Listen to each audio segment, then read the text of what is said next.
Telescope और microscope के numericals में पिछली क्लास तक हम लोगों ने 14 न्यूमेरिकल सॉल्व किए थे। आज 15 और उससे आगे के न्यूमेरिकल सॉल्व करेंगे और आज ही केवल न्यूमेरिकल सॉल्व करेंगे। और इसके बाद क्योंकि लगभग हर तरीके का न्यूमेरिकल आपका हो चुका है तो ज़्यादा इसको बढ़ाएंगे नहीं, नेक्स्ट लेसन पे चल पड़ेंगे अगली क्लास से, ठीक है। तो आज भर केवल टेलीस्कोप और माइक्रोस्कोप से रिलेटेड न्यूमेरिकल सॉल्व करेंगे। देखिए 15 नंबर आपके सामने लिखा है, हम पढ़ रहे हैं, आप देखिएगा। लिखा है कि यौगिक सूक्ष्मदर्शी के अभिदृश्यक लेंस द्वारा आवर्धन 8 है। एक यौगिक सूक्ष्मदर्शी मतलब जिसे आप संयुक्त सूक्ष्मदर्शी कहते हैं ना, कंपाउंड माइक्रोस्कोप, उसके अभिदृश्यक लेंस के द्वारा आवर्धन 8 है। कंपाउंड माइक्रोस्कोप, एक छोटा सा रफ फिगर। कंपाउंड माइक्रोस्कोप में आपको याद होगा कि दो लेंसेस यूज होते हैं, एक ऑब्जेक्टिव और एक आईपीस। ऑब्जेक्टिव लेंस छोटी फोकस दूरी और छोटे द्वारक का रहेगा, और जो आई पीस होती है कंपाउंड माइक्रोस्कोप पे वो भी एक उत्तल लेंस ही होता है, लेकिन वो बड़ी फोकस दूरी और बड़े द्वारक का उत्तल लेंस रहता है। तो ये ऑब्जेक्टिव है, ये आई पीस है। क्वेश्चन के मुताबिक उन्होंने बोला कि एक यौगिक सूक्ष्मदर्शी के अभिदृश्यक लेंस के द्वारा आवर्धन 8 है। ये अभिदृश्यक लेंस है, इसके द्वारा आवर्धन 8 के बराबर दिया गया है।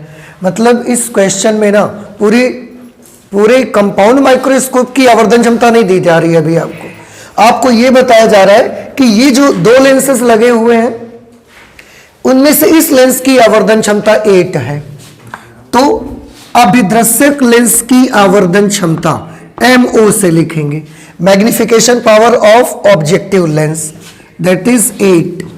यदि सूक्ष्मदर्शी की आवर्धन क्षमता 32 हो, ये जो 8 है मैग्निफिकेशन पावर है, ये केवल इस ऑब्जेक्टिव लेंस की है। 32 भी मैग्निफिकेशन पावर है, पर ये पूरे कंपाउंड माइक्रोस्कोप की है। देखिए तो पूरे कंपाउंड माइक्रोस्कोप की आवर्धन क्षमता को हम M से लिख लेते हैं, दैट इज 32। तो अभिनेत्र लेंस द्वारा आवर्धन ज्ञात करिए। आपको ये पता लगाना है कि ये लेंस कितना मैग्निफिकेशन करेगा।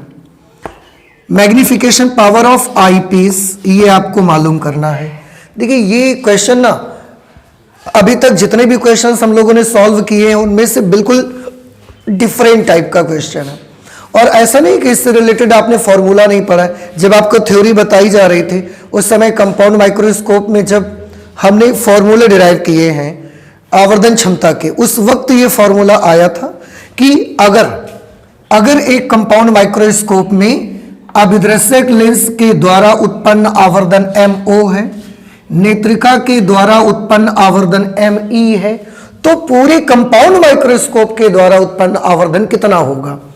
तो MO प्लस ME होगा। देखो फिर से समझो, अभिदृश्यक के द्वारा उत्पन्न आवर्धन कितना है? MO। नेत्रिका के द्वारा उत्पन्न आवर्धन कितना है? ME। मतलब कंपाउंड माइक्रोस्कोप में दो लेंसेज यूज हो रहे हैं ना, इनमें से एक लेंस कितना मैग्निफिकेशन करता है? MO। दूसरा लेंस कितना मैग्निफिकेशन करता है? ME। तो दोनों लेंस मिला के कितना मैग्निफिकेशन करेंगे वो कैसे निकालते हैं? जोड़ देंगे, दोनों को गुणा कर दें, क्या कर दिया जाए?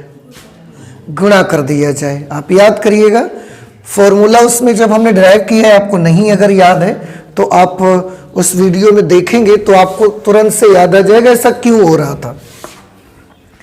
तो magnification power of compound microscope is equal to magnification by objective lens multiplied by magnification by eyepiece. दोनों को मल्टीप्लाई करते हैं तो कैपिटल M की जगह तो 32 लिखेंगे, MO 8, ME हमें पता लगाना है। ये 8 से इसको कैंसिल करेंगे 4 टाइम्स में, then magnification done by eyepiece will be 4। कहने का मतलब यूं कि ये लेंस अकेला अगर लगेगा तो मैग्नीफाई करेगा 8 टाइम्स इमेज बड़ी कर देगा। पूरा माइक्रोस्कोप लग करके 32 मैग्निफिकेशन करेगा, 32 टाइम्स इमेज को बड़ा कर देगा। केवल आई पीस होगी तो वो कितना बड़ा करेगी? 4 टाइम्स केवल बड़ा कर पाएगी। दोनों मिला के 32 टाइम्स बड़ा करेंगे, ये इसका मतलब है। और बस इतना सही आपको कैलकुलेशन करना है। तो अभी तक जितने भी न्यूमेरिकल्स हमने सॉल्व किए हैं ना, उनमें से सबसे अलग न्यूमेरिकल है और ये जो फॉर्मूला हमने थ्योरी पढ़ते वक्त डिराइव किया था, ये फॉर्मूला वहां पर आपको बताया गया है कि ये कैसे आता है। अब वहां जाकर के इसका डेरिवेशन देख सकते हैं कि magnification done by compound microscope will be equal to magnification done by objective lens multiplied by magnification done by eyepiece. क्यों आ जाता है, प्लस क्यों नहीं होता, आप उसको देखेंगे, वहां से पता लगेगा आपको। 16th नंबर न्यूमेरिकल पे आ जाते हैं, मैं पढ़ रहा हूं, आप भी ध्यान से सुनिएगा। लिखा है एक सूक्ष्मदर्शी की लंबाई 14 सेंटीमीटर है। सूक्ष्मदर्शी है और मैं चाहूंगा कि इसका एक रफ फिगर बना लिया जाए, ज्यादा कन्वीनियंट होता है मेरे लिए भी आपको समझाना, और मुझे लगता है आपको भी ज्यादा अच्छा लगता है ऐसे समझना। ये ऑब्जेक्टिव लेंस है और ये आईपीस है। कंपाउंड माइक्रोस्कोप में ऑब्जेक्टिव लेंस छोटी फोकस दूरी और छोटे द्वारक का उत्तल लेंस होता है, और आईपीस बड़ी फोकस दूरी और बड़े द्वारक का उत्तल लेंस रहता है। इसके सामने अत्यंत समीप एक वस्तु रखी जाती है और वस्तु भी बड़ी छोटी सी होती है। अत्यंत सूक्ष्म वस्तु को देखने के काम में आता है ये माइक्रोस्कोप। तो ये डिस्टेंस कितना होता है, यूओ। इस छोटी सी वस्तु का ये यहां कहीं पर इमेज बना देता है ये, और ये जितनी डिस्टेंस पर इमेज बनाता है वो डिस्टेंस को हम लिखते हैं VO, image distance from objective lens. यही इमेज डिस्टेंस इस लेंस के लिए वस्तु बन जाती है, तो इसको हम लिख देते हैं UE, object distance from eyepiece. अब इसमें थोड़ा सा चेंज हो सकता है। कैसे चेंज हो सकता है, अगर अंतिम प्रतिबिंब स्पष्ट दृष्टि की न्यूनतम दूरी पर बनेगा तो यह डिस्टेंस यूई रहेगी। अगर अंतिम प्रतिबिंब अनंतता पर बनेगा तो यही डिस्टेंस एफ ई बन जाएगी। ये छोटी सी चीज भी आपके दिमाग में रहनी ही चाहिए कि अगर अंतिम प्रतिबिंब स्पष्ट दृष्टि की न्यूनतम दूरी पर बने, ये तो वीओ ही रहेगा, ये वीओ ही रहेगा, लेकिन अंतिम प्रतिबिंब क्योंकि आईपीस बनाती है तो वहीं पर दो कंडीशन हो सकती हैं। अगर अंतिम प्रतिबिंब स्पष्ट दृष्टि की न्यूनतम दूरी पर बन रहा है तो ये डिस्टेंस यूई के बराबर होगी, नेत्रिका से वस्तु की दूरी, और अगर अंतिम प्रतिबिंब अनंत पर बन रहा है तो फिर नेत्रिका से वस्तु की दूरी इस नेत्रिका की फोकस दूरी के बराबर आ जाएगी। वो कंडीशन पर डिपेंड करता है, क्वेश्चन पढ़ेंगे कंडीशन मालूम हो जाएगी हमको। अब मैं क्वेश्चन पढ़ता हूं क्योंकि फिगर में अगर इतना आपने याद है बना लिया है तो आपको सारी चीजें क्लियर हो जाएंगी। एक सूक्ष्मदर्शी की लंबाई 14 सेंटीमीटर है। सूक्ष्मदर्शी की लंबाई, what is the meaning of length of compound microscope? The meaning of length of compound microscope is the distance between eyepiece and objective lens. दोनों लेंसों के बीच की दूरी ही उसकी लंबाई कहलाती है।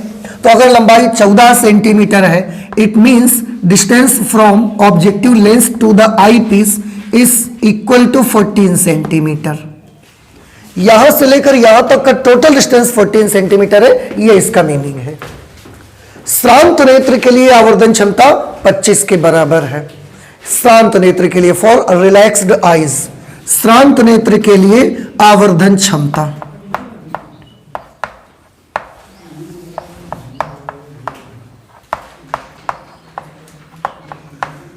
श्रांत नेत्र के लिए m की वैल्यू होगी -25 ले लेंगे। क्यों?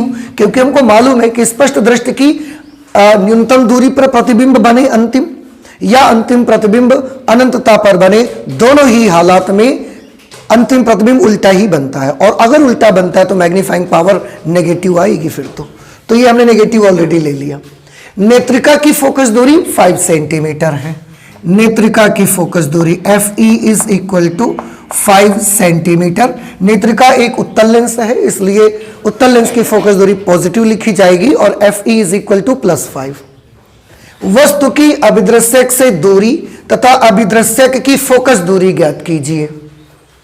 देखो आपसे दो चीजें पूछी जा रही हैं, वस्तु की अभिदृश्यक से दूरी, वस्तु की अभिदृश्यक से दूरी पूछी जा रही है। मतलब फिगर में देख के बताइए क्या पूछा जा रहा है, यूओ पूछा जा रहा है हमसे।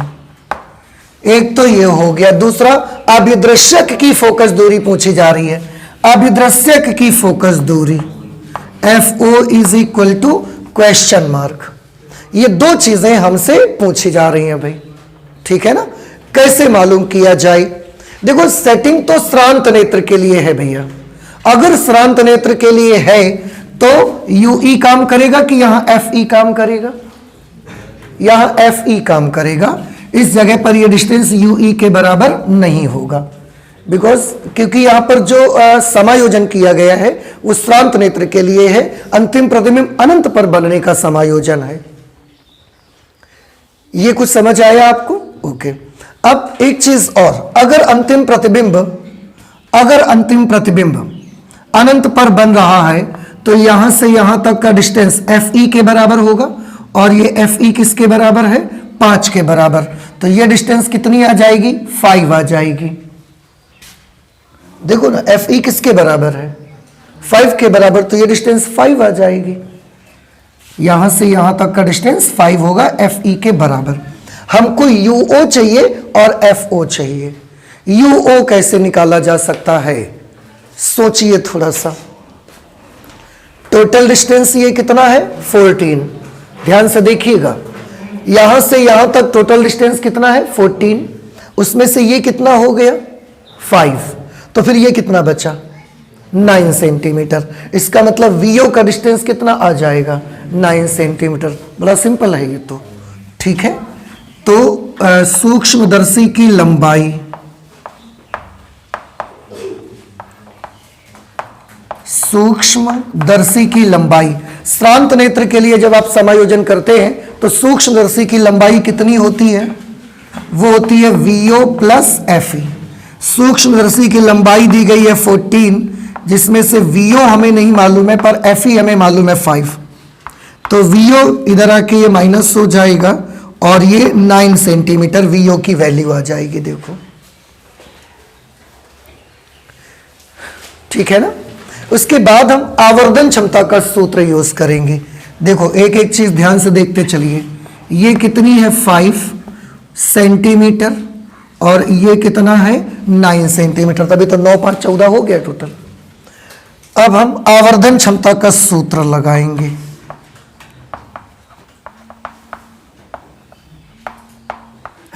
आवर्धन क्षमता M के लिए क्या फॉर्मूला होता है जब श्रांत नेत्र के लिए समायोजन हो? तो minus VO upon UO D upon FE। M की जगह पर लिखेंगे -25 माइनस VO की वैल्यू यहां पर कितनी है? 9 सेंटीमीटर। UO हमें निकालना है, D की जगह 25 लिखेंगे, F की जगह पर 5। FE का मान 5 है ना। अब इसे सॉल्व कर लीजिए। देखो 25 से तो 25 कैंसिल हो गया भाई, -1 से -1 भी कैंसिल हो गया। 5 से इसको कैंसिल करेंगे 1.8 टाइम्स में, 18 पंचे 90, तो 1.8 पंचे 9। अब ये UO आप इधर ले आइए, तो UO इधर ले आएंगे, उधर क्या बचेगा? 1.8 सेंटीमीटर। एक आंसर तो हमारा आ गया। देखिए UO पूछा जा रहा था, UO की वैल्यू 1.8 सेंटीमीटर आ गई। मतलब साफ है कि अभिदृश्यक से जो वस्तु रखी है वो कितनी दूर रखी है? 1.8 सेंटीमीटर डिस्टेंस पर वस्तु है अभिदृश्यक लेंस के सामने। UO निकल आया। अब FO चाहिए। अब देखो कितना इजी है। आपको UO मालूम है, आपको VO मालूम है, आपको FO चाहिए, तो अभिदृश्यक के लिए लेंस फॉर्मूला लगा दीजिए।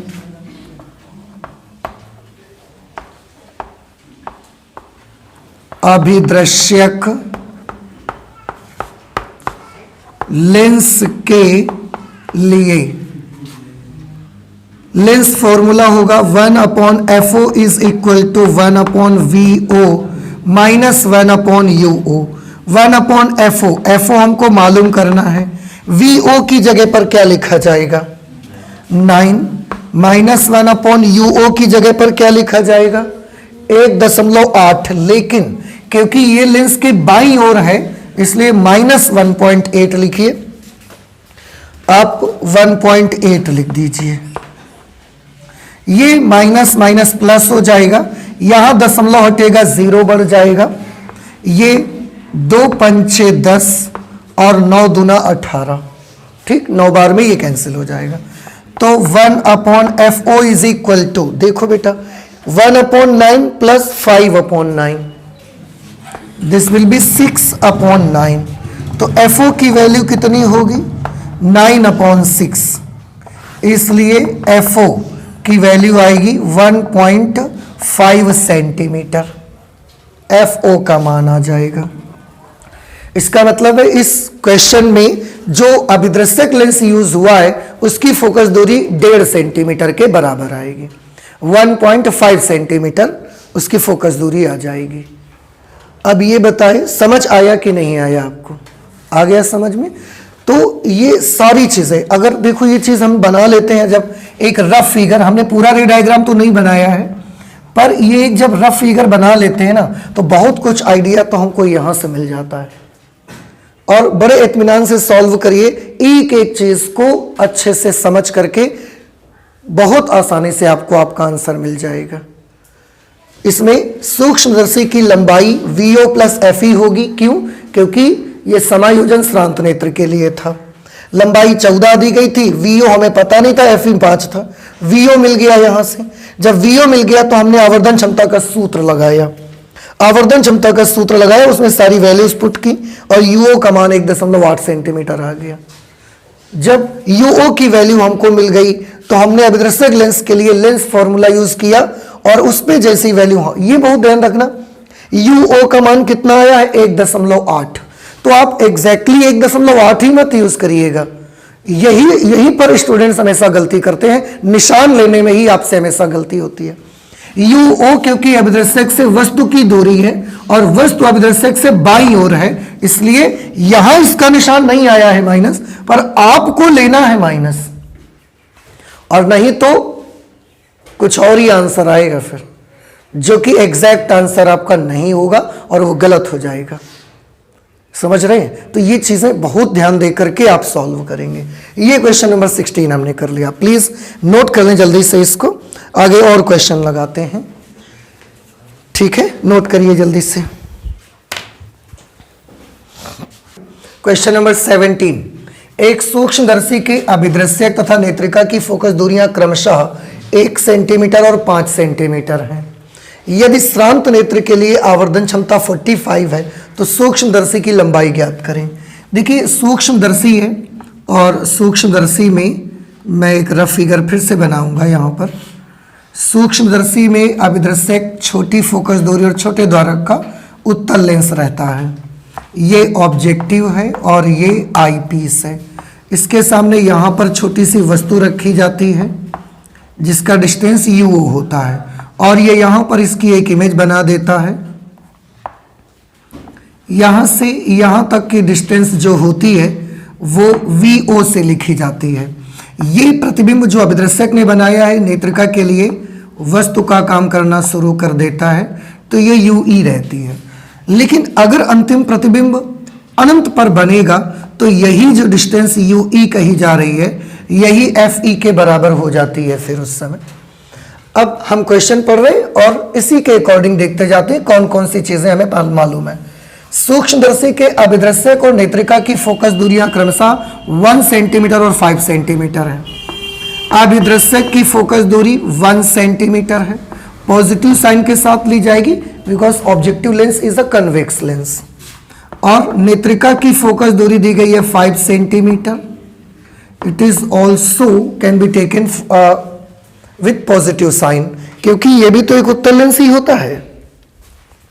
यदि श्रांत नेत्र के लिए आवर्धन क्षमता 45 है, श्रांत नेत्र के लिए, श्रांत नेत्र के लिए आवर्धन क्षमता 45 है।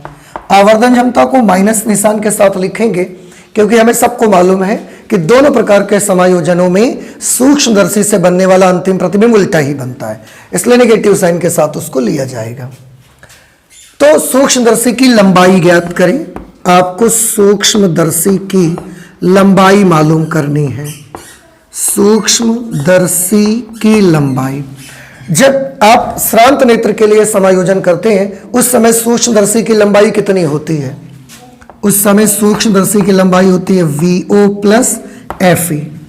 उस समय ये डिस्टेंस UE नहीं रहती है, उस समय नेत्रिका से इस वस्तु की दूरी, जो कि नेत्रिका के लिए वस्तु का काम कर रही है लेकिन ऑब्जेक्टिव लेंस के लिए इमेज है, ये डिस्टेंस FE हो जाती है फिर उस वक्त।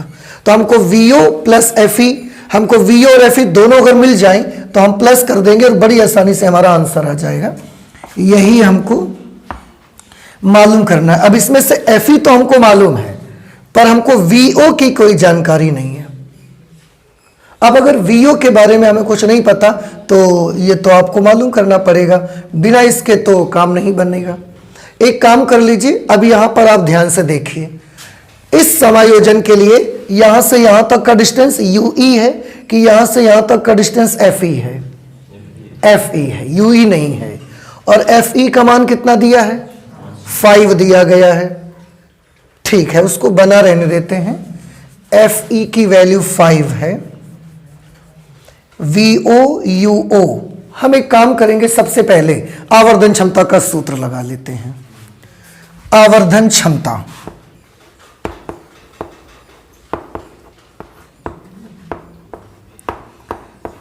श्रांत नेत्र के लिए आवर्धन क्षमता की वैल्यू क्या आती है? VO upon UO D upon FE। आवर्धन क्षमता है कितनी श्रांत नेत्र की? -45। तो आवर्धन क्षमता की जगह -45 लिख दी है। माइनस VO अपॉन UO, क्योंकि हमें VO और UO में से कुछ भी नहीं पता है। D की जगह पर लिखेंगे 25 और FE की जगह पर यूज करेंगे 5। देखिए 5 से हमने इसको काटा 5 टाइम्स में, 5 5 ज़र 25, और फिर 5 से इसको काट दिया 9 टाइम्स में। इधर -1 से -1 कैंसिल हो गया। अगर ये UO हम इधर ले आए तो 9 हम उधर भेज सकते हैं। तो UO की वैल्यू कितनी मिलेगी आपको? VO upon 9। देखो UO यहां ले आए, 9 उधर भेज दिया, तो UO is equal to VO upon 9। ये UO की वैल्यू आ गई, यहां से लेकर यहां तक का डिस्टेंस आ गया। अब हम लेंस फॉर्मूला यूज करना चाहते हैं अभिदृश्यक लेंस के लिए। अभिदृश्यक लेंस के लिए, अभिदृश्यक लेंस के लिए यूज करेंगे 1 upon FO is equal to 1 upon VO minus 1 upon UO। 1 upon FO, FO की वैल्यू बेटा 1 सेंटीमीटर है। 1 अपॉन VO, VO की जगह VO लिखा रहने दें, क्यों? क्योंकि ये हमको मालूम करना है। -1 अपॉन UO की जगह पर क्या लिखना चाहिए? प्लस का कि माइनस का? माइनस का। क्यों? क्योंकि ये अभिदृश्यक से वस्तु की दूरी है और वस्तु अभिदृश्यक के बाईं ओर है, इसलिए नेगेटिव साइन के साथ लेना चाहिए। -VO upon 9। यही चीजें तो बहुत ख्याल रखना है। अब अगर आप यहां पर माइनस नहीं रखेंगे ना तो पता नहीं क्या हो जाएगा, मतलब अर्थ का अनर्थ ही हो जाएगा, कुछ पता नहीं दूसरा ही आंसर आ जाएगा आपका, वो इस दुनिया का नहीं होगा। अब अभी माइनस और माइनस मिलके क्या हो जाएंगे? प्लस हो जाएंगे। ये नंबर पलट जाएगा, ये 1 है, 1 upon 1 is equal to 1। 1 upon VO plus ये पलट जाएगा, तो ये कितना बन जाएगा? 9 upon VO। 1 is equal to 1 upon VO plus 9 upon VO, this will be 10 upon VO। और अभी आप सॉल्व करिए, VO की वैल्यू कितनी आएगी? 10 सेंटीमीटर। VO की वैल्यू 10 सेंटीमीटर आ जाएगी। ये डिस्टेंस 10 सेंटीमीटर आ गई। अब देखो ये 10 सेंटीमीटर है और ये डिस्टेंस 5 सेंटीमीटर है। कैसे मालूम? क्योंकि ये डिस्टेंस FE के बराबर है और FE का मान 5 सेंटीमीटर है। उन्होंने सूक्ष्मदर्शी की लंबाई पूछी है, तो 10 और ये 5 और 15 हो गई टोटल लेंथ। इसलिए सूक्ष्मदर्शी की लंबाई, सूक्ष्मदर्शी की लंबाई VO प्लस FE, VO की वैल्यू आई है 10 सेंटीमीटर, FE 5 सेंटीमीटर, इस तरह से 15 सेंटीमीटर सूक्ष्मदर्शी की लंबाई आ जाएगी। अब बताइए ये चीज समझ में आई कि नहीं आई आपको? आ गया समझ में? तो m का मान सबसे पहले आवर्धन क्षमता से ही स्टार्ट कर लेंगे, वैल्यू लिख देंगे, सॉल्व करके UO निकाल लेंगे, फिर अभिदर्शक लेंस के लिए हम लेंस फॉर्मूला यूज करेंगे और उसमें UO की जगह वैल्यू अप्लाई करेंगे, सॉल्व होकर हमारा आंसर आ जाएगा। नहीं समझ में आया? और ये चीज क्वेश्चन आपके सामने होने पर आपको खुद से सोचना है। जैसे हम उसको सोचते हैं कि पहले क्या करना चाहिए फिर क्या करना है, ये आपको खुद से सोचना है और तब लगाना है, क्योंकि एग्जामिनेशन में तो हम नहीं होंगे ना वहां तो आपको अपने मन से इसको सोचना पड़ेगा। 18 नंबर क्वेश्चन पे आप देखिए, मैं पढ़ रहा हूं, आप भी ध्यान से सुनिएगा। लेकिन एक संयुक्त सूक्ष्मदर्शी में फिर से एक कंपाउंड माइक्रोस्कोप है। कंपाउंड माइक्रोस्कोप में चलिए थोड़ा सा एक छोटा सा चित्र बनाएंगे तो उससे अच्छा आइडिया रहेगा हमको। कंपाउंड माइक्रोस्कोप अगर है तो उसमें छोटी फोकस दूरी और छोटे द्वारक वाला लेंस उत्तल लेंस ऑब्जेक्टिव होगा और बड़ी फोकस दूरी और बड़े द्वारक वाला उत्तल लेंस आई पीस होगा। एक संयुक्त सूक्ष्मदर्शी में अभिदृश्यक पहले बना लेते हैं। अच्छा, यहां पर इसके सामने ये वस्तु है, ये डिस्टेंस जो होता है ये UO से लिखते हैं। इस वस्तु की ये एक यहां पर इमेज बनाएगा, यहां से इस इमेज तक का जो डिस्टेंस रहेगा वो VO के बराबर होगा।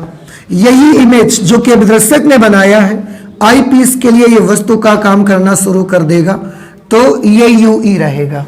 पर ये वैल्यू UE के बराबर होगी अगर अंतिम प्रतिबिंब स्पष्ट दृष्टि की न्यूनतम दूरी पर बन रहा है तो। लेकिन अगर अंतिम प्रतिबिंब अनंत पर बनेगा उस वक्त यही डिस्टेंस किसके बराबर आ जाएगी? यही डिस्टेंस FE के बराबर आ जाएगी। तो ये बहुत आपको याद रखना है। अगर बोला जाएगा अंतिम प्रतिबिंब स्पष्ट दृष्टि की न्यूनतम दूरी पर बनेगा तो ये UE होगा। अगर अंतिम प्रतिबिंब अनंत पर बन रहा है तो ये FE यूज कर लेंगे इसकी जगह पर। ठीक है ना?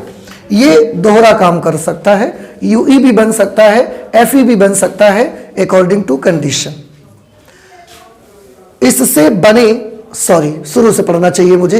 एक संयुक्त सूक्ष्मदर्शी में अभिदृश्यक तथा इससे बने वास्तविक प्रतिबिंब के बीच की दूरी 18 सेंटीमीटर है। Can you tell me 18 centimetre को किससे लिखा जाए? पढ़ो फिर से एक बार पढ़ो इसको। अभिदृश्यक तथा इसके द्वारा बने वास्तविक प्रतिबिंब। अभिदृश्यक ने इसका वास्तविक प्रतिबिंब कहां बनाया? यहां पर। इन दोनों के बीच का डिस्टेंस 18 सेंटीमीटर है। तो क्या है 18? VO की वैल्यू 18 सेंटीमीटर है। VO की वैल्यू दी गई है 18 सेंटीमीटर। यदि FO is equal to 0.4 centimetre, FO आएगा 0.4 सेंटीमीटर। FE की वैल्यू दी जा रही है आपको 2 सेंटीमीटर, ये FE की वैल्यू है। तो सूक्ष्मदर्शी की श्रांत नेत्र के लिए और अंतिम प्रतिबिंब स्पष्ट दृष्टि की न्यूनतम दूरी पर बनने के लिए आवर्धन क्षमता ज्ञात करनी है। दोनों ही केस में ज्ञात तो आपको आवर्धन क्षमता ही करनी है। इसका मतलब है कि आपको 4 राशियां मालूम होनी चाहिए। सूक्ष्मदर्शी में आवर्धन क्षमता का सूत्र आपको याद है ना? आपको VO मालूम रहना चाहिए, आपको UO मालूम रहना चाहिए, आपको D मालूम रहना चाहिए, आपको FE मालूम रहना चाहिए। D की तो परवाह मत करो, वो 25 सेंटीमीटर होता है, सबको पहले से पता है। FE आपको ऑलरेडी दिया जा चुका है। अब परवाह किसकी करो? VO और UO। उसमें भी VO हमको दे दिया गया 18 सेंटीमीटर। बस केवल और केवल आपको क्या निकाल लेना है? UO। और इसके बाद दोनों प्रकार के समायोजनों के लिए आप बड़ी आसानी से आवर्धन क्षमता के सूत्र लगाइए, कैलकुलेशन कर लीजिए। कैसे निकालेंगे? UO कैसे निकाला जाए बताइए, क्या करा जाए? सबसे पहले अब देखो, लिखने के बाद उतनी देर से हम आपको कुछ ना कुछ बता रहे हैं, तो ये हम सोच रहे हैं कि हमको क्या करना चाहिए। समझ आ रहा है आपको? तो अब हमने सोच के ये चीज पता लगा लिया कि सबसे पहले हमको क्या करना चाहिए? UO मालूम करना चाहिए। और जब UO मालूम कर लेंगे फिर हम दोनों प्रकार के समायोजनों के लिए मैग्नीफाइंग पावर पता लगा लेंगे। अब हमने यहां से आगे तक का पूरा प्लान कर लिया। अब इस प्लान को बस अंजाम देना बाकी है। समझ रहे हैं आप? तो चलिए शुरू करते हैं। अब ये मुझे बताइए, अब इस प्लान के अंजाम देने में आप मेरी हेल्प करिए कि यूओ निकालना है तो सबसे पहले हम क्या करें। सबसे पहले अभिदर्शक के लिए हमें एक लेंस फॉर्मूला यूज कर लेना चाहिए। कहे वीओ मालूम है, एफओ मालूम है, तो हम कर सकते हैं, यूओ निकाल सकते हैं। अभिदर्शक के लिए न्यूमेरिकल्स लगाना यार बहुत आसान होता है। आंकिक प्रश्न ना, आप पढ़ रहे हो कुछ दिनों से न्यूमेरिकल लगा रहे हो, इससे पहले पूरे फिजिक्स की आपने थ्योरी पढ़ी थी। अब आप खुद अंदाजा लगा सकते हो कि न्यूमेरिकल्स लगाना ज़्यादा इजी रहता है या थ्योरी को पढ़ना ज़्यादा इजी रहता है। थ्योरी तो थोड़ी डिफिकल्ट भी लगती है, न्यूमेरिकल आप लगाओ ना बड़ा आसान होता है। और इसको अगर सही सही लगा दिया आपने पूरा, तो पूरे मार्क्स मिलते हैं। सबसे बड़ी बात तो इसकी ये है, अगर आपकी 5 मार्क्स की थ्योरी भी है, 5 मार्क्स पे न्यूमेरिकल भी है, थ्योरी आप कितनी भी अच्छी लिख दो ना, पूरे 5 नहीं मिलने आपको। बहुत अच्छी लिखोगे फिर भी वो 4.5 ही मार्क्स देगा आपको, बहुत ज़्यादा नंबर बांट रहा होगा। तो अगर आप न्यूमेरिकल लगाते हैं पूरा बिल्कुल सिस्टमैटिकली और सही सही लगा दिया है, तो 5 रखेगा ही आपके न्यूमेरिकल पे। ये बड़ी अच्छी चीज़ है। तो अभिदर्शक के लिए, अभिदर्शक के लिए लेंस फॉर्मूला लगाएंगे 1/FO, 1/VO minus 1/UO। 1/FO, FO है 0.4, 1/VO, VO 18 सेंटीमीटर तो है, पर इसको प्लस में लेना चाहिए हमें कि माइनस में लेना चाहिए? प्लस में लेना चाहिए, क्योंकि अभिदर्शक के दाईं ओर है, तो इसको पॉजिटिव साइन के साथ लेना चाहिए। प्लस 18 सेंटीमीटर, माइनस 1/UO हमें नहीं मालूम, हमें पता लगाना है। अब आप ये सोचोगे UO के साथ माइनस लगाएं कि प्लस लगाएं? आप कुछ मत लगाओ, उसको सॉल्व होके जैसा आना होगा वो आ जाएगा, आप उसकी परवाह मत करिए। जिनकी वैल्यू मालूम होती है उनको जब आप रखने जाओगे तो उनके निशान जरूर रखोगे आप उस समय। समझ आ रहे हैं आपको? अब इसे सॉल्व करिए, ये इधर ले आइए, इसको उधर भेजिए, तो ये इधर आके प्लस हो जाएगा 1/UO, 1/18, ये उधर जाके माइनस हो गया 0.4। ये पूरा टर्म इधर आया प्लस हो गया, ये वहां पर ऑलरेडी, ये उधर जाके माइनस हो गया। दशमलव हटा दिया, 0 बढ़ा दिया हमने। अब ये 2 पंचे 10, 2 दूना 4, 1/UO is equal to 1/18 minus 5/2। और इसे सॉल्व कर लीजिए आप, तो 1/UO इज इक्वल टू 1/, इसमें एलसीएम ले लेना पड़ेगा हमको। 18 और 2 का एलसीएम 18 आ जाएगा, ये हमने एलसीएम ले लिया। 18 से डिवाइड करेंगे 1, माइनस 9 टाइम्स जाएगा, 9 5 45। अब इसे और सॉल्व कर लीजिए, तो 1/UO is equal to minus 44/18। 1 minus 45, 1 minus 45, 44 आएगा ना माइनस का।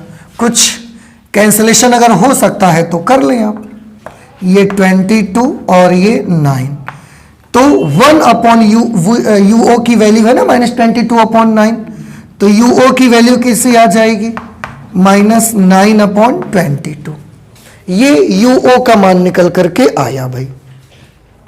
हमें तो आवर्धन क्षमता चाहिए दोनों सिचुएशन के लिए, हमारा रिक्वायर्ड UO था, अगर वो हमको मालूम हो गया तो अब हम आवर्धन क्षमता निकाल सकते हैं। फर्स्ट पार्ट के लिए, श्रांत नेत्र के लिए आवर्धन क्षमता मालूम करनी है। देखिए मेरे पास जगह कम है तो मैं शब्दों में नहीं लिखूंगा, हिंदी में आप समझ जाइएगा कि अगर फर्स्ट पार्ट हम सॉल्व कर रहे हैं तो श्रांत नेत्र के लिए आवर्धन क्षमता निकाल रहे हैं। तो M के लिए क्या सूत्र लगाएंगे? -VO/UO D/FE। याद आ रहा है आपको? अच्छा, M is equal to minus VO की वैल्यू कितनी लिखी जाएगी? 18। UO की जगह पर क्या लिखा जाएगा? -9/22 आया है ना, पर आपको मैं शुरू से ही बता रहा हूं कि निशान नहीं यूज करेंगे, जब इस फॉर्मूले पर लगाएंगे तो ये कितना हो जाएगा? 9/22, और अपॉन वाला 22 पलट करके हमने ऊपर भेज दिया। D की जगह 25, एफ ई की जगह पर 2 दिया गया है। अब आप इसे सॉल्व कर लीजिए। देखिए 9 से ये कैंसिल 2 टाइम्स में, इस 2 से ये 2 कैंसिल कर दिया हमने, तो m इज इक्वल टू 22 गुणे 25, 550 माइनस 550। ये आवर्धन क्षमता आ जाएगी कब? जब अंतिम प्रतिबिंब स्पष्ट अनंत पर बनेगा, अर्थात श्रांत नेत्र के समायोजन में। सेकंड पार्ट में लिखा है कि जब अंतिम प्रतिबिंब स्पष्ट दृष्टि की न्यूनतम दूरी पर बने उस वक्त आवर्धन क्षमता बताइए। उस वक्त आवर्धन क्षमता, मैंने पहले भी बोला जगह हमारे पास कम है तो हम शब्दों में नहीं लिख रहे हैं, आप चाहें तो लिख सकते हैं, हम सीधे सूत्र लगा देंगे। m इज इक्वल टू क्या फॉर्मूला होगा? Minus vo upon uu 1 plus d upon F E minus vo की जगह पर बहुआ क्या लिखना है? 18 लिखना है। यूओ की जगह 9 अपॉन 22 लेना है, 9 अपॉन 22, फिर 1 प्लस 25 अपॉन 4। एफ ई की वैल्यू एफ ई की वैल्यू 2 है। अब इसे सॉल्व करिए, 9 2 18, m इज इक्वल टू ये माइनस कितना बन गया? 44। आज इस 2 से अभी इस 2 को नहीं काट सकते, अभी नहीं कर सकते, एलसीएम लेके हल कर देंगे फिर आप कर लोगे। तो माइनस 44 इंटू 2 एक कम 2 प्लस 25 आ जाएगा, तो ये 27 अपॉन 2। 2 से हम इसको कैंसिल कर देंगे, ये 22 आ जाएगा। m इज इक्वल टू 27 दूना 54 से लगे 5, 54 और 5, 54 प्लस 5 59, माइनस का 594, तो आवर्धन क्षमता इसकी आ जाएगी -594। इस तरह से दोनों कंडीशन के लिए, श्रांत नेत्र के लिए भी और जब अंतिम प्रतिबिंब स्पष्ट दृष्टि की न्यूनतम दूरी पर बनेगा उस समय के लिए भी, दोनों के लिए आवर्धन क्षमता आपकी नजरों के सामने है। अब आप बताएं समझ में आया कि नहीं आया? लेकर के शुरुआत से, फिगर बनाने से लेकर के प्लान करने के बीच में, प्लान भी किया बीच में, उसके बाद कैलकुलेशन भी कर लिया हमने। अभी ये बड़ा इजी सब होता है, तो साफ कर दें इसे हम, आप नोट कर लीजिए जल्दी से, फिर हम इसको इरेज करते हैं। देखिए बेटा, नेक्स्ट क्वेश्चन है, एक सूक्ष्मदर्शी के अभिदृश्यक तथा नेत्रिका की फोकस दूरियां क्रमशः 1 सेंटीमीटर तथा 2 सेंटीमीटर हैं। यदि इन लेंसों के बीच की दूरी 12 सेंटीमीटर हो तथा अंतिम प्रतिबिंब अनंतता पर बन रहा हो तो ज्ञात कीजिए। नंबर 1, वस्तु की अभिदृश्यक से दूरी, अभिदृश्यक द्वारा उत्पन्न रेखीय आवर्धन तथा सूक्ष्मदर्शी की आवर्धन क्षमता। ये 3 पार्ट में आपको जवाब देना है। और ये एक सूक्ष्मदर्शी है, इसका एक फिर से रफ फिगर हम बना देते हैं। यहां पर ये ऑब्जेक्टिव लेंस रहेगा, ये आई पीस होगी, ऑब्जेक्टिव लेंस आई पीस। इसमें वस्तु अभिदर्शक के बहुत नजदीक रखते हैं, ये डिस्टेंस यूओ है, ये अभिदर्शक इसका यहां कहीं पर इमेज बना देगा। अभिदर्शक से इमेज तक का जो डिस्टेंस होगा वो वीओ होगा। यही इमेज नेत्रिका के लिए वस्तु का काम करेगी, इसलिए यह यूई होगा। श्रांत नेत्र के लिए अगर समायोजन हुआ है तो यही डिस्टेंस एफ ई हो जाएगा। फिलहाल क्वेश्चन में मुझे एक जगह मिला था कि अंतिम प्रतिबिंब अनंतता पर बन रहा है, इसलिए ये डिस्टेंस यूई की जगह पर क्या लिखेंगे? इसको हम एफ ई यूज कर लेंगे, क्योंकि अनंत पर बन रहा है अंतिम प्रतिबिंब। ठीक है, सबसे पहले जो चीजें दी गई हैं उनको नोट करिए। अभिदृश्यक और नेत्रिका की फोकस दूरियां, अभिदृश्यक की फोकस दूरी है 1 सेंटीमीटर पॉजिटिव, नेत्रिका की फोकस दूरी है 2 सेंटीमीटर पॉजिटिव, क्योंकि दोनों लेंस उत्तल लेंस हैं। यदि इन लेंसों के बीच की दूरी 12 सेंटीमीटर है, लेंसों के बीच का जो टोटल डिस्टेंस है ये 12 सेंटीमीटर का डिस्टेंस है, तथा अंतिम प्रतिबिंब अनंत पर बन रहा हो। अब ध्यान से देखिए, अंतिम प्रतिबिंब अनंत पर बन रहा है, इसलिए ये डिस्टेंस कितनी है? एफ ई, और एफ ई का मान कितना है? 2, तो ये डिस्टेंस कितनी है? 2 सेंटीमीटर। अब यहां से यहां तक टोटल कितना है 12 सेंटीमीटर, उसमें से 2 सेंटीमीटर तो यही निकल गया, तो ये वाला डिस्टेंस कितना बचा 10 सेंटीमीटर। तो आपको नहीं लगता वीओ का मान 10 हो जाना चाहिए फिर तो? ठीक है, तो चित्र से हमने चित्र से देख लिया है कि वीओ की वैल्यू कितनी होनी चाहिए 10 सेंटीमीटर। वीओ इमेज डिस्टेंस है अभिदृश्यक के लिए, और अभिदृश्यक के लिए इमेज दाईं ओर है, इसलिए पॉजिटिव साइन के साथ इसको हम लिख देते हैं। आगे ये समझ में आया कि नहीं आया? भाई टोटल डिस्टेंस 12 सेंटीमीटर है, उसमें से ये एफ ई 2 सेंटीमीटर है, तो अब ये डिस्टेंस 10 ही तो बचा, तो वीओ का मान 10 सेंटीमीटर आ गया। बन रहा हो तो ज्ञात कीजिए वस्तु की अभिदृश्यक से दूरी। वस्तु की अभिदृश्यक से दूरी देख के बताइए फिगर में, वस्तु की अभिदृश्यक से दूरी मतलब हमें क्या निकालना है? हमें यूओ निकालना है, वस्तु की अभिदृश्यक से दूरी। दूसरा, अभिदृश्यक द्वारा उत्पन्न रेखीय आवर्धन।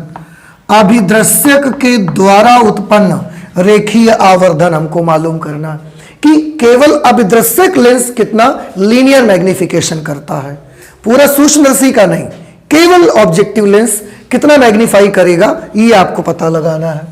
तीसरे में सूक्ष्मदर्शी की आवर्धन क्षमता, और उसके बाद फिर आपको थर्ड पार्ट में पूरी सूक्ष्मदर्शी कितना आवर्धन करती है ये आपको मालूम करना है। कैसे किया जाए? अब देखिए ये 3 चीजें दी गई हैं, ये आपको मालूम करना है कोई तरीका आपके पास? वैसे तो बड़ा आसान है, एफओ हमको मालूम है, वीओ हमको मालूम है, हम लेंस फॉर्मूला लगाएंगे अभिदृश्यक में यूओ निकल जाएगा। ठीक है, चलिए पहले इसको एक एक करते हैं। अभिदृश्यक लेंस के लिए, अभिदृश्यक लेंस के लिए, अभिदृश्यक लेंस के लिए 1/FO is equal to 1/VO minus 1/UOC। FO की वैल्यू है बेटा 1, 1/VO है +10 माइनस 1/UO। इसको इधर ले आइए तो 1/UO is equal to 1/10 minus 1, ये इधर आ जाएगा, ये उधर चला जाएगा। 1/UO is equal to 10 LCM लेंगे यहां पे, तो ये बन जाएगा 1 माइनस 10। इस तरह से आप इसे जब सॉल्व करेंगे तो यह आ जाएगा 1/UO is equal to minus 9/10। तो UO की वैल्यू कितनी बन जाएगी 10/9, माइनस तो इसलिए क्योंकि अभिदृश्यक से जो वस्तु है वो लेफ्ट साइड पे है, इसलिए नेगेटिव साइन आ रहा है। तो UO का मान कितना आएगा? UO का मान आएगा 10/9 सेंटीमीटर। रही बात नेगेटिव साइन की, तो मैं पहले भी बता रहा हूं, नेगेटिव साइन ऑब्जेक्ट डिस्टेंस में अगर आ रहा है उसके सामने, then you should understand that object is in the left hand side of the lens. केवल उस वजह से है। अगर केवल डिस्टेंस पूछी जा रही है तो केवल डिस्टेंस का जवाब आपका 10/9 सेंटीमीटर रहेगा। ठीक है ना? ओके, ये एक पार्ट हमने कर लिया। MO पता लगाना है मुझे, अभिदृश्यक द्वारा उत्पन्न रेखीय आवर्धन। सेकंड पार्ट पे आ जाते हैं। ये हमने, आप समझ लो कि फर्स्ट पार्ट कर लिया। सेकंड पार्ट पे है अभिदृश्यक, अभिदृश्यक द्वारा उत्पन्न रेखीय आवर्धन। अभिदृश्यक द्वारा उत्पन्न, अभिदृश्यक द्वारा उत्पन्न रेखीय आवर्धन MO। किसी लेंस के द्वारा उत्पन्न रेखीय आवर्धन के लिए आप क्या फॉर्मूला अप्लाई करते हैं? फॉर्मूला अप्लाई करते हैं VO/UO। अभिदृश्यक के लिए अगर है तो याद करिए थोड़ा सा, अभिदृश्यक लेंस के लिए या किसी भी लेंस के लिए, एक सिंगल लेंस के लिए आवर्धन का फॉर्मूला V/U होता है कि नहीं होता? तो अभिदृश्यक के लिए तो VO/UO कर लेंगे। MO is equal to, VO की वैल्यू कितनी है? VO की वैल्यू है +10, UO की वैल्यू कितनी है? -10/9। इसे आप सॉल्व कर दीजिए तो -10 से 10 कट जाएगा, 9 पलट करके आ जाएगा। तो 9 उसका मैग्निफिकेशन आ गया, किसका? अभिदर्शक के द्वारा उत्पन्न रेखीय आवर्धन, ये 9 आएगा। इसके सामने माइनस निशान लगे होने का क्या मतलब है? क्योंकि अब इसका माइनस निशान लगे होने का ये मतलब है कि अभिदर्शक ने भी जो प्रतिबिंब बनाया है ना, वो उल्टा ही बनाया है, वो कोई सीधा नहीं बना दिया उसने।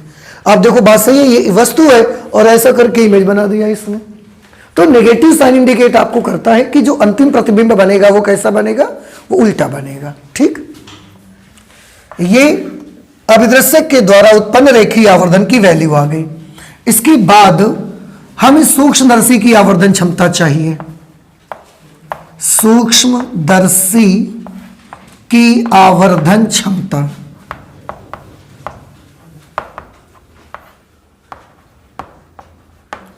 सूक्ष्मदर्शी की आवर्धन क्षमता का फॉर्मूला क्या होगा? इसके लिए होगा -VO upon UO into D upon FE, -VO upon UO। VO is 10 centimetre. UO की वैल्यू कितनी लिखेंगे? -10 अपॉन 9 है, पर निशान इस पे यूज नहीं करना है, तो 10 अपॉन 9, अपॉन का 9 प्लस करके ऊपर आ जाएगा। D 25, FE की जगह पर 2। 10 से ये 10 कैंसिल हो गया, देखो M इज इक्वल टू, यहां पर हमने 9 को कैंसिल किया, 4.5 आ गया। अब 25 का गुणा इसमें कर देना है, 25 पंचे 125, हंसी लगे 12, 25 चौके 100 और 12 112, एक अंक पे दशमलव लग जाएगा, तो -112.5 ये मैग्नीफाइंग पावर आ जाएगी सूक्ष्मदर्शी की। समझ आ गया आपको? तो इस तरीके से इसमें जितने भी पार्ट आपको दिए गए थे, first part, second part, third part, ये सारे के सारे जवाब आपके सामने यहां पर हैं। ये थर्ड पार्ट है, ये फर्स्ट पार्ट, ये सेकंड और ये थर्ड, तीनों के आंसर आपके सामने हैं। और इस तरीके से हमने ये क्वेश्चन कौन सा कर लिया? Question number 19। और क्योंकि मुझे अब लगने लगा है कि टेलीस्कोप और माइक्रोस्कोप से रिलेटेड न्यूमेरिकल्स आपको अच्छे से पूरी तरह से भली भांति समझ में आ चुके हैं, इसलिए अब उनको ज़्यादा आगे बढ़ाने की आवश्यकता नहीं है हमको, नहीं तो अब टाइम फालतू का आपका वेस्ट होगा। अभी तो हम टाइम को यूज़ कर रहे थे, लेकिन अगर ऐसे ही न्यूमेरिकल आपको मिलते हैं जिनको आप सीख चुके हैं, तो फिर अब समय का वेस्ट करना हो जाएगा। तो अब हम नेक्स्ट क्लास में इसके न्यूमेरिकल नहीं लगाएंगे, आगे का जो लेसन हमारा होगा उसके न्यूमेरिकल सॉल्व करना स्टार्ट कर देंगे। ठीक है, तो फिजिक्स में यहीं तक रख लेते हैं आज, बाकी पढ़ाई करेंगे पर अगली क्लास में करेंगे। ठीक है, तो चलते हैं, मिलते हैं नेक्स्ट क्लास में। Thank you.